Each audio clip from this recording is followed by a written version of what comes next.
নমস্কার, good evening, welcome to the big story. আমি এলমাজ রয়েছি আপনাদের সামনে। আর আজ আমরা গতকালকের এপিসোডের কন্টিনিউয়েশন নিয়ে এসেছি। আজ আমরা সেই রহস্যের পর্দাফাঁস করব যা শুনলে আপনি হয়তো এবার ফাইনালি বুঝতে পারবেন সিআইএ সাউথ ইস্ট এশিয়ায় কোনো দেশকে টিকতে দিতে চায় না। ভারতের সার্বভৌমত্বের ওপর এক মস্ত বড় আঘাত আনা হয়েছিল, কিন্তু আমরা সেটা ঠেকাতে পেরেছি আপাতত। দিল্লির করিডোর থেকে মিজোরামের পাহাড়, কোথাও কি কোনো গভীর ষড়যন্ত্রের জাল বোনা হচ্ছিল? আমাদের গোয়েন্দা এজেন্সিগুলো কিংবা আমাদের স্পাই এজেন্সিগুলো ঠিক সময়ে এক আন্তর্জাতিক চক্রকে ধরতে পেরেছে, যারা ভারতের মাটিতে বসে বিদেশের ভাড়া কাটা সৈন্যরা তাদের দিয়ে ভারতের পূর্বাঞ্চলকে জ্বালিয়ে দেওয়ার একটি ছক কষেছিল। এক্স্যাক্টলি হোয়াট ওয়েন্ট ডাউন শুনুন তাহলে। 7 জন বিদেশি নাগরিক, তার মধ্যে একজন কুখ্যাত American mercenary Matthew Van Dyke. গতকালকেই ম্যাথিউ ভ্যান ডাইকের সম্পর্কে আপনাদের জানিয়েছিলাম। এই ম্যাথিউ ভ্যান ডাইকের সঙ্গে 6 থেকে 7 জন ইউক্রেনীয় ছিল।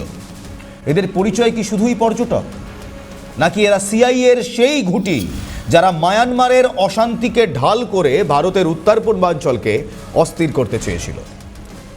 ন্যাশনাল ইনভেস্টিগেশন এজেন্সি বা এনআইএ এদের জেরা করে যা পেয়েছে তা রীতিমতো ভয়ঙ্কর।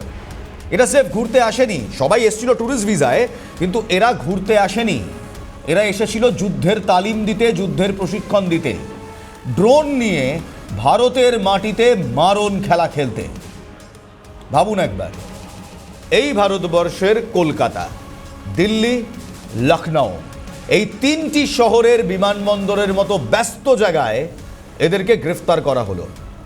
এরা মিজোরামের রেস্ট্রিক্টেড এরিয়ায় ঢুকে পড়েছিল কোনো পারমিট ছাড়াই।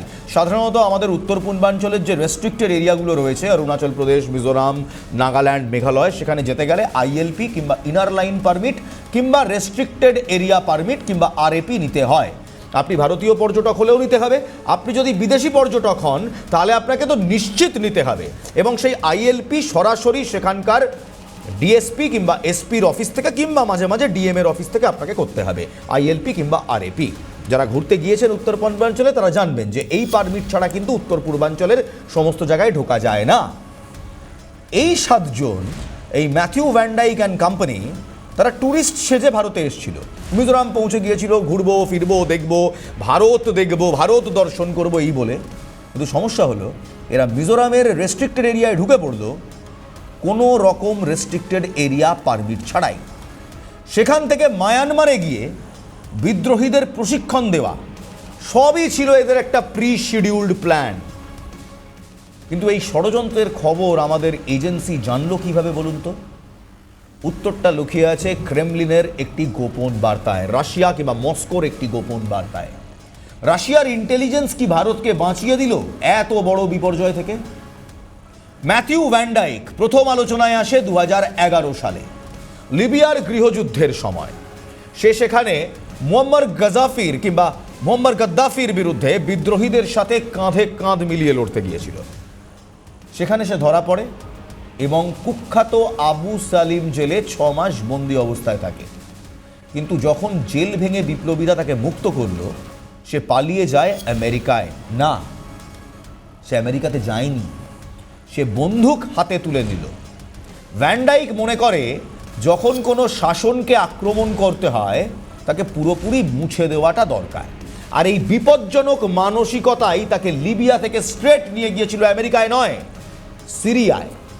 আর সেই সিরিয়া থেকে ইরাক। সিরিয়াতে সে ক্যামেরা হাতে শুটিং করার আড়ালে বিদ্রোহীদের পরামর্শ দিত, যাকে আসাদ সরকার সরাসরি সন্ত্রাসবাদ বলে দাগিয়ে দিয়েছিল। এবার একটা অদ্ভুত ব্যাপার দেখুন, এই 7 জন জাঁদরেল লড়াকু ভারতে ঢুকলো কিভাবে জানেন? এদের কারো কাছে কোনো স্পেশাল ভিসা ছিল না। এরা প্রত্যেকেই সাধারণ ট্যুরিস্ট ভিসা নিয়ে ভারতে প্রবেশ করেছিল। দিল্লির ইন্দিরা গান্ধী ইন্টারন্যাশনাল এয়ারপোর্ট, লখনউ আর আমাদের কলকাতা নেতাজি সুভাষচন্দ্র বোস ইন্টারন্যাশনাল এয়ারপোর্ট দমদমে, এই 3টি এয়ারপোর্ট ব্যবহার করে এরা খুব শান্তভাবে দেশে ঢোকে। ইমিগ্রেশন কাউন্টারে হয়তো তারা হেসে কথা বলেছে, যেন তারা তাজমহল দেখতে বা গঙ্গার ঘাট ঘুরতে এসছে। কিন্তু তারা যে বেসিক্যালি একটা ব্লুপ্রিন্ট নিয়ে আসছে, একটা ড্রোন ওয়ারফেয়ারের ব্লুপ্রিন্ট নিয়ে আসছে, মায়ানমারকে ব্যবহার করে ভারতকে উত্তপ্ত করার একটা ছক নিয়ে আসছে, এটা কেউ বুঝতে পারেনি। এদের আসল ছকটা একটু অন্যরকম ছিল। দিল্লি আর কলকাতা থেকে এরা সোজা পাড়ি দেয় গুয়াহাটিতে, আসামের গুয়াহাটিতে। সেখান থেকে বাই রোড কিংবা রাস্তা ধরে পৌঁছে যায় মিজোরামে। মাই ডিয়ার ফ্রেন্ডস, আপনারা জানেন যে মিজোরামের মতো বর্ডার এলাকায় বিদেশি নাগরিকদের জন্য রেস্ট্রিক্টেড এরিয়া পারমিট বা স্পেশাল অ্যাক্সেস পারমিট এসএপি প্রয়োজন হয়। কিন্তু এই team Van Dyke and company কোনো নিয়ম মানার ধারই ধারেনি। তারা বেআইনিভাবে মিজোরামে ঢোকে এবং সেখান থেকে মায়ানমারের চীন স্টেট, সেই চীন স্টেটে যাওয়ার জন্য দুর্গম বর্ডারটাকে ব্যবহার করে। এনআইএর দাবি, ভারত এবং মায়ানমারের মধ্যে যে 1643 কিলোমিটার লম্বা পাহাড়ি বর্ডার আছে, তার নজরদারির ফাঁকফোকরগুলোকেই কাজে লাগিয়েছিল এরা। ভাবুন একবার, ট্যুরিস্ট ভিসার আড়ালে ভারতে বুক চিরে এরা মায়ানমারের বিদ্রোহীদের আস্থানায় পৌঁছে যাচ্ছিল। 2014 সালে ইরাকে যখন তার সাংবাদিক বন্ধুদের নৃশংসভাবে হত্যা করা হয়, তখন ভ্যান ডাইক তৈরি করে এক অদ্ভুত সংগঠন, সন্স অফ লিবার্টি ইন্টারন্যাশনাল কিংবা SOLI। আপাতপক্ষে শুনলে মনে হয় এটা একটা এনজিও, কিন্তু আসলে এটা কোনো সাধারণ এনজিও নয়। এটা এক বেসরকারি সামরিক সংস্থা বা ডিফেন্স ইউনিট, যা বিদ্রোহী গোষ্ঠীগুলোকে সামরিক ট্রেনিং কিংবা আর্মি মিলিটারি ট্রেনিং দেয় আর স্ট্র্যাটেজিক সাপোর্ট দেয়, অর্থাৎ আর্মস, অ্যামিউনিশনস, লজিস্টিক এই সাপোর্ট দেয়। ভ্যান ডাইক নিজেকে একজন ফ্রিডম ফাইটার ভাবলেও বিশেষজ্ঞরা, ওয়ার অ্যানালিস্ট, সিকিউরিটি এক্সপার্টসরা তারা বলে এ একজন সোলজার ফর হায়ার বা মার্সেনারি, যে টাকার বিনিময় বা রাজনৈতিক স্বার্থে যুদ্ধে নামতে দ্বিধাবোধ করে না। এই ভ্যান ডাইক সোশ্যাল মিডিয়ায় ক্রাউড ফান্ডিং করে নিজের মিশন চালায় এবং ইউক্রেন যুদ্ধ শুরু হওয়ার পর থেকে সে সেখানে রাশিয়ার বিরুদ্ধে লড়ার জন্য ড্রোনের আধুনিক টেকনোলজি শিখিয়েছে। এবার কানেক্ট করুন ইউক্রেন কানেকশনটাকে। ইউক্রেন বিশ্বের ড্রোন যুদ্ধের ল্যাবরেটরি। ভ্যান ডাইক সেখান থেকে এই 6 জন ইউক্রেনীয় অভিজ্ঞ সেনাকে সাথে নিয়ে ভারতে এলো ট্যুরিস্ট ভিসায়। কেন? কারণ মায়ানমারের পিপলস ডিফেন্স ফোর্সেস বা পিডিএফকে সে ড্রোনের মাধ্যমে বোমা ফেলা আর জ্যামিং টেকনোলজি শেখাতে চেয়েছিল। কিন্তু এর আড়ালে ভারতের জন্য বিপদ লুকিয়েছিল। এনআইএ বলছে এই মায়ানমারি বিদ্রোহী গোষ্ঠীগুলোর সঙ্গে ভারতের নিষিদ্ধ জঙ্গি সংগঠন উলফা, NSCN এদের গভীর যোগাযোগ রয়েছে। অর্থাৎ ভ্যান ডাইক যাদের ট্রেনিং দিচ্ছিল, সেই অস্ত্র আর বিদ্যা ব্যবহার করে ভারতের জওয়ানদের ওপর হামলা চালাতো এই উত্তর পূর্বাঞ্চলের বিচ্ছিন্নতাবাদী গোষ্ঠীগুলো।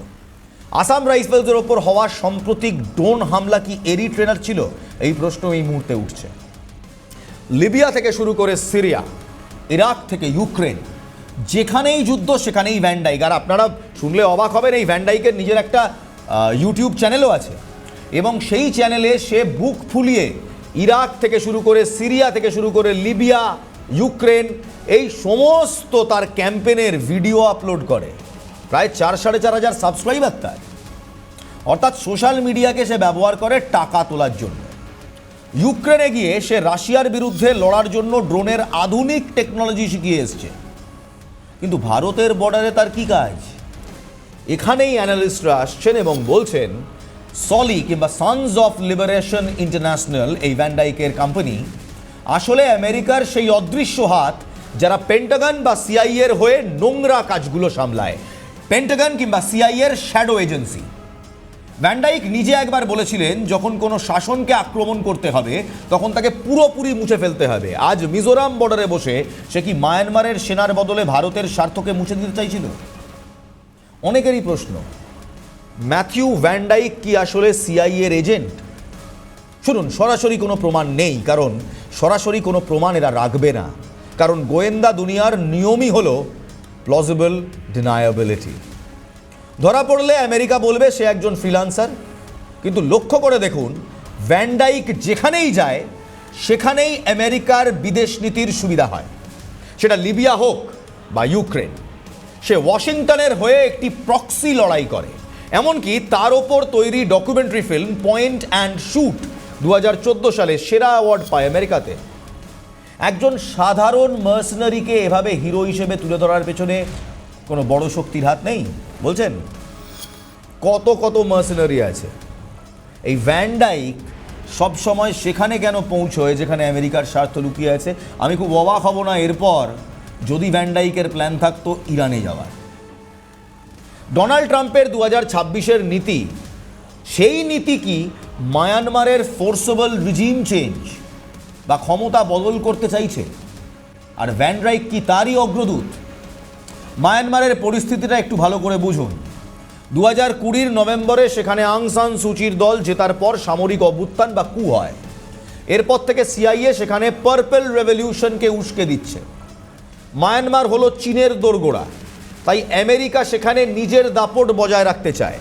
আর এই লড়াইয়ে মায়ানমারের বিদ্রোহী গোষ্ঠী বা পিপলস ডিফেন্স ফোর্সেসকে ড্রোন ওয়ারফেয়ারে বড় করে তোলার দায়িত্ব দেওয়া হয়েছিল ভ্যান ডাইককে। কিন্তু এই বিদ্রোহীরা শুধু মায়ানমারের সেনার উপর হামলা করে না, এরা ভারতের নিষিদ্ধ জঙ্গি সংগঠনগুলোর সাথে জড়িত। অর্থাৎ ভ্যান ডাইক যাদের ট্রেনিং দিচ্ছিল তারাই আসলে ভারতের শান্তি নষ্ট করার জন্য অস্ত্র জোগাড় করছিল। ভারতের উত্তর পূর্বাঞ্চলকে শান্ত রাখা আমাদের অগ্রাধিকার, কিন্তু ভ্যান ডাইক আর তার দল ট্যুরিস্ট ভিসা নিয়ে মিজোরামের রেস্ট্রিক্টেড এরিয়ায় ঢুকে পড়েছিল কোনো পারমিট ছাড়াই। তারা ইউরোপ থেকে ড্রোনের বড় চালান ভারতের বুক চিরে মায়ানমারের পথ ধরে পাচার করছিল কিংবা পাচার করার চেষ্টা করছিল। কিন্তু এই সব ষড়যন্ত্র ফাঁস হয়ে গেল রাশিয়ার ইন্টেলিজেন্সের একটি মাত্র গোপন বার্তায়। মস্কো ভারতকে জানিয়ে দিয়েছিল যে এই 7 জন ট্যুরিস্ট নয়, এরা হলো মারণাস্ত্রের কারিগর, মার্সেনারিজ। রাশিয়ার সেই সতর্কবার্তাই আজ আমাদের উত্তর পূর্বাঞ্চলকে এক বিরাট বিপর্যয়ের হাত থেকে বাঁচিয়ে দিয়েছে। এদের কাছে কি কি পাওয়া গেছে জানেন? ড্রোন অ্যাসেম্বলিং আর জ্যামিং টেকনোলজি। ইউক্রেন এখন ড্রোন যুদ্ধের সব থেকে বড় ল্যাবরেটরি, আগেই বলেছি। সেই ল্যাবরেটরিদের কারিগরদের ভারতের বর্ডারে কেন আনা হলো? এনআইএ আদালতকে জানিয়েছে যে ইউরোপ থেকে ড্রোনের বড় বড় কনসাইনমেন্ট ভারতের রাস্তা ব্যবহার করে মায়ানমারে পাঠানো হচ্ছিল। কয়েক সপ্তাহ আগে আসাম রাইফেলসের ওপর এমন ড্রোন হামলা হয়েছে যা আমাদের জ্যামার আটকাতে পারেনি। সেই কারিগর কিংবা সেই ড্রোন হামলার কারিগরকে এই ভ্যান ডাইক আর তার ইউক্রেনীয় টিম। কেন 2023 সালে হঠাৎ মণিপুরে আগুন জ্বলে উঠেছিল? বিশেষজ্ঞরা বলছেন মায়ানমার থেকে অস্ত্র ও ড্রাগ আনার জন্য সিআইএ মণিপুরে একটি পাইপলাইন তৈরি করেছিল। মণিপুরের পাহাড়ি এলাকায় পপি বা আফিং চাষের টাকা এই বিদ্রোহে ব্যবহার করা হয়েছিল সরাসরি, এবং কুকি ও মেইতেইদের মধ্যে সংঘর্ষ লাগিয়ে এক কৃত্রিম গৃহযুদ্ধ তৈরি করার চেষ্টা করা হয়েছিল রাতারাতি, যাতে অস্ত্রের পাচার সহজ হয়। কিন্তু এখন মণিপুরের সেই রুট পুরোপুরি বন্ধ এবং ভারতের নিয়ন্ত্রণে। তাই এই ষড়যন্ত্রকারীরা তাদের নজর ঘুরিয়েছে মিজোরামের দিকে।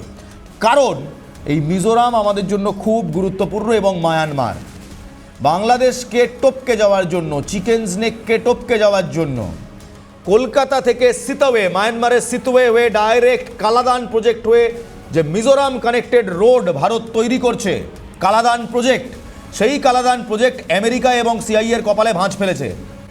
সেই কারণে এবার মিজোরামকে উত্তপ্ত করার চেষ্টা সিআইএ। মিজোরামকে এখন নতুন মণিপুর বানানোর ছক কষা হচ্ছে। কেন মিজোরাম? কারণ মিজোরামের মিজো, মায়ানমারের চীন এবং মণিপুরের কুকি সম্প্রদায় জাতিগতভাবে একে অপরের সঙ্গে যুক্ত, কানেক্টেড।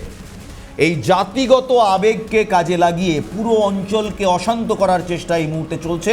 ভ্যান ডাইক আর তার দল মিজোরামকে করিডোর হিসেবে ব্যবহার করে মায়ানমারের এমন সব গোষ্ঠীকে ট্রেনিং দিচ্ছিল যাদের সাথে ভারতের নিষিদ্ধ জঙ্গি গোষ্ঠীগুলোর সরাসরি যোগাযোগ আছে। উলফা, এনএসসিএন, এমন হাজারো গোষ্ঠী। ম্যাথিউ ভ্যান ডাইকের গ্রেপ্তারির পর ইউক্রেন সরকার তাদের নাগরিকদের মুক্তি চেয়ে দরবার করেছে, কিন্তু আমেরিকা একদম চুপ। কেন? কারণ ধরা পড়লে আমেরিকা সচরাচর তাদের এই বেসরকারি এজেন্টদের প্লজিবল ডিনায়াবিলিটি, তাদের কথা স্বীকার করে না। 2026-এর আন্তর্জাতিক রাজনীতিতে ডোনাল্ড ট্রাম্প এখন মায়ানমারে এক ফোর্সবল রেজিম চেঞ্জ বা জোর করে ক্ষমতা বদল করতে চাইছেন। আর তার জন্য ভ্যান ডাইকের মতো মার্সেনারিদের ট্যুরিস্ট সাজিয়ে পাঠানো হয়েছে ভারতের বর্ডারে। কিন্তু প্রশ্ন হলো, আমাদের এজেন্সিগুলো এদের কিভাবে ট্র্যাক করলো? এখানেই গল্পের সবচেয়ে বড় মোচড়। এই পুরো অপারেশনের আসল খবরটা আমাদের কে দিয়েছিল জানেন? মস্কো। আমি বলবো না কেজিবি, আমি বলবো Russian intelligence. I don't know if it is the KGB, but I know it's Russian intelligence. Russian intelligence ভারতকে এক অত্যন্ত গুরুত্বপূর্ণ টিপ অফ বা সতর্কবার্তা দেয়। রাশিয়ার পাঠানো সেই তথ্যে তিনটি প্রধান দিক ছিল। প্রথমত, একদল বিদেশি নাগরিক ট্যুরিস্ট সেজে ভারতে ঢুকে মায়ানমারের অ্যান্টি গভর্নমেন্ট বিদ্রোহীদের যুদ্ধের প্রশিক্ষণ দিচ্ছে। ফার্স্ট টিপ। সেকেন্ড টিপ, এরা সাধারণ প্রশিক্ষণ নয়, ড্রোন অ্যাসেম্বলিং, ড্রোন অপারেশন আর জ্যামিং টেকনিক শেখাচ্ছে, যা ভারতের উত্তর পূর্বাঞ্চলের নিরাপত্তাকে তছনছ করে দিতে পারে। সেকেন্ড টিপ। এবার আসুন তৃতীয় টিপ। থার্ড টিপ অফে রাশিয়া আমাদের বলে ইউরোপ থেকে ড্রোনের বড় বড় চালান ভারতের ভেতর দিয়ে মায়ানমারে পাচার করার একটা রুট তৈরি করা হচ্ছে এবং এটা এই ফরেন ন্যাশনালসরা করছে। ইউক্রেন যেহেতু রাশিয়ার ঘোষিত শত্রু, তাই রাশিয়ান এজেন্সিগুলো এই অ্যাসেটদের গতিবিধি কড়া নজরে রেখেছিল। And let me tell you, the Russian intelligence knows how to do their jobs. Indian intelligence knows how to do their jobs, Russian intelligence knows how to do their jobs. Specifically যদি নামটা হয় KGB. দেখুন, যে দেশের রাষ্ট্রপ্রধান একজন ex KGB agent, যার call signs হাতের কাফসে বদলায়, তারা ইন্টেলিজেন্স দুনিয়ার খবর রাখবে না এমনটা তো হয় না। সিআইএর কোন অ্যাসেট, কোন বকলমে থাকা বেসরকারি এজেন্ট কোথায় কী কীর্তিকলাপ করছে, কেজিবি সব যায়, সব যায়। তাই ভারত আর রাশিয়া এই যে প্রগাঢ় ইন্টেলিজেন্স শেয়ারিং কিংবা এই যে র্যাপিড ইন্টেলিজেন্স শেয়ারিং মডেলটা ব্যবহার করে, এটা সিআইএ ধরতে পারেনি। এই ইন্টেলিজেন্স শেয়ারিং প্রমাণ করে দিল যে আমরা শুধু বন্ধু নই, ইন্ডিয়া অ্যান্ড রাশিয়া একে অপরের বিপদের ঢাল। এবং এই ঢাল হয়ে দাঁড়াতে আমরা জানি রাশিয়ার এই অত্যন্ত গুরুত্বপূর্ণ টাইমলি তথ্য ছাড়া হয়তো ভাইনডাইক আর তার দল মিজোরামের পাহাড়েই ঘাঁ ডাকা দিয়ে থাকত। রহস্য কি এখানেই শেষ হচ্ছে? না। এনআইএর কাছে খবর আছে যে এই টিমে শুধু 7 জন নয়, মোট 14 জন সদস্য ছিল। প্রশ্ন হলো বাকি 7 জন কোথায়? তারা কি ইতিমধ্যেই মায়ানমারে ঢুকে পড়েছে, নাকি তারা মিজোরাম বা ভারতের অন্য কোনো শহরে সাধারণ মানুষের ভিড়ে মিশে আছে? এনআইএ এখন সেই সব লোকাল কন্ট্রাক্টরদের খুঁজে বার করছে কিংবা খুঁজছে যারা এই বিদেশিদের লজিস্টিক সাপোর্ট দিচ্ছিল। ভাবুন একবার, আপনার পাশ দিয়ে হেঁটে যাওয়া কোনো বিদেশি হতেই পারে এক ভয়ঙ্কর মারণাস্ত্রের কারিগর। তদন্তে এক ভয়াবহ তথ্য উঠে এসেছে। মণিপুরের অশান্তিকে এখন মিজোরামে ছড়িয়ে দেওয়ার চেষ্টা হচ্ছে। মণিপুরের সেই ড্রাগ মাফিয়া আর বিদ্রোহীরা এখন মিজোরামকে তাদের করিডোর বানাতে চাইছে। ভ্যানডাইক সেই আগুনেই কি ঘি ঢালতে এসেছিল? মিজোরামের মুখ্যমন্ত্রী লালদুহোমা আগেই সতর্ক করেছিলেন যে বিদেশি লড়াকুরা এলাকায় ঢুকছে। আজ তার সেই আশঙ্কাই সত্যি হলো। ভারতের ভেতর বসে থাকা বিভীষণরা ষড়যন্ত্রে হাত মিলিয়েছে নাকি? ম্যাথিউ ভ্যানডাইকের মতো ভাড়াটে সৈন্যরা মনে করেছিল ভারত তাদের খেলার মাঠ, তাদের প্লেগ্রাউন্ড। তারা ভেবেছিল ট্যুরিস্ট ভিসার আড়ালে তারা ভারতের সার্বভৌমত্ব নিয়ে ছিনিমিনি খেলবে। কিন্তু তারা ভুলে গেছে এটা 2026-এর নতুন ভারত। আমাদের হোম মিনিস্ট্রি আর এনআইএ আজ প্রতিটি বিদেশি পর্যটকদের গতিবিধির ওপর তীক্ষ্ণ নজর রেখেছে। রাশিয়ার সাহায্য নিয়ে আমরা আমাদের উত্তর পূর্বাঞ্চলকে সুরক্ষিত রাখবই। এটা ভারতের প্রতিজ্ঞা, ভারতের অঙ্গীকার।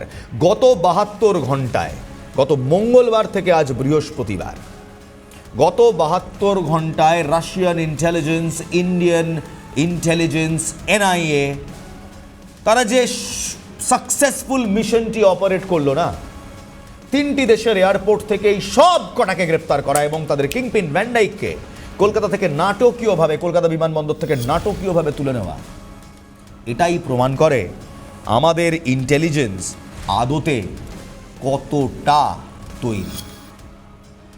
আজ এখানেই শেষ করছি। নাম নমক নিশান, লেডিজ এন্ড জেন্টলম্যান। ভালো থাকবেন, ভালো রাখবেন। জয় হিন্দ।